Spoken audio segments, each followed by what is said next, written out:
어제 긴급 지시를 내린 이재명 대통령이 오늘도 공공자산 매각 금지를 강조했습니다.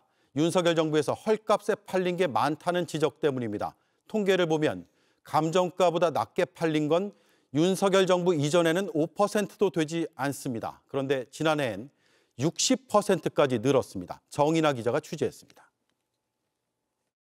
공공자산 매각이 무원칙하게 대량으로 좀 이루어지고 있다는 지적이 있어서 꼭 필요한 거 해야 될 거는 국무총리께서 제가 해서 처리하되 기본적으로 매각을 자제하는 걸로 하라고 지시했습니다.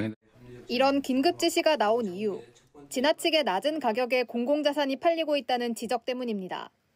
이런 사례가 나타난 건 2022년 8월 윤석열 정부의 공공자산 매각 활성화 방안 발표 이후부터입니다. 실제로 공공자산이 감정가에 못 미치는 가격으로 거래된 비율은 2022년 4.4%에서 급증해 2023년 42.7%, 지난해엔 58.7%까지 늘었습니다. 그러다 보니 손해가 누적되고 있습니다. 2023년부터 올해 8월까지 팔린 땅과 건물 등 국유 부동산 2,317건의 감정가는 모두 6,404억 원이었습니다. 하지만 낙찰액은 5,065억 원에 그쳤습니다. 윤석열 정부가 세수 결손을 메꾸려 빨리 매각하는 데만 치중했다는 지적이 나옵니다. 국유 재산의 가치를 산정하지 않고 얼마나 빨리, 얼마나 많이 매각하느냐를 부처 평가 기준으로 삼았기 때문입니다. 일단 매각 자체가 금지된 상황.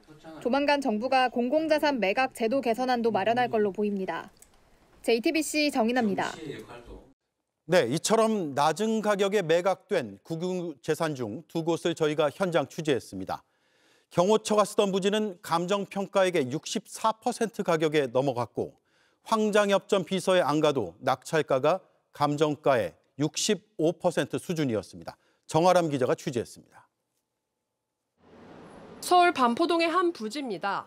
사저경호동 임시숙소가 있던 이곳은 2년 전 한 부동산 교육업체에 매각됐습니다. 매각 금액은 123억 원인데 당시 감정평가액의 64%에 해당합니다. 바로 대리관에서 가까우니까 싼 거죠. 6천이고 그저 산 거고 현장 8천 이상은 받아야죠. 황장엽 전 북한 노동당 비서의 안전가옥으로 쓰였던 서울 논현동의 한 건물은 120억 원에 낙찰됐는데 감정평가액의 65% 수준입니다. 지금 시세가 1억 2천원 넘습니다. 건물을 사가지고 그렇게 싸게 사신 거 아니세요? 네, 아니면 못 삽니다. 앞서 윤석열 정부는 활용도가 낮은 국유재산 처분을 강력히 추진했습니다. 국가가 보유한 국유재산 중 생산적으로 활용되지 않고 있는 유휴 저활용 재산을 향후 5년간 총 16조 원 플러스 알파 규모로 매각하고 하지만 정부가 나서 대대적으로 국유재산을 매각하다 보니 헐값에 팔려나간 경우도 적지 않았습니다. 전국적으로 감정가 대비 낙찰가 비율을 뜻하는 낙찰가율이 법으로 정한 최저가인 50% 수준인 곳도 허다합니다. 정부에서는 감정가격 매각을 하게 되면 사는 사람 입장에서 볼 때는 낮은 가격으로 사니까 기업이나 개인에게 이익이 돌아가게끔 매각을 했다면 이건 문제가 있는 거죠. 매각을 추진해왔던 기재부는 오늘 오전 대통령 긴급 지시의 배경 설명을 위한 브리핑을 공지했다가 돌연 이틀 뒤로 연기했습니다. 향후 국유재산 처분 승인 기준과 절차 등에 대한 대대적인 손질이 예고된 가운데 과거 헐값 매각에서의 특혜 등이 발견될 경우 책임론이 불거질 가능성도 있습니다.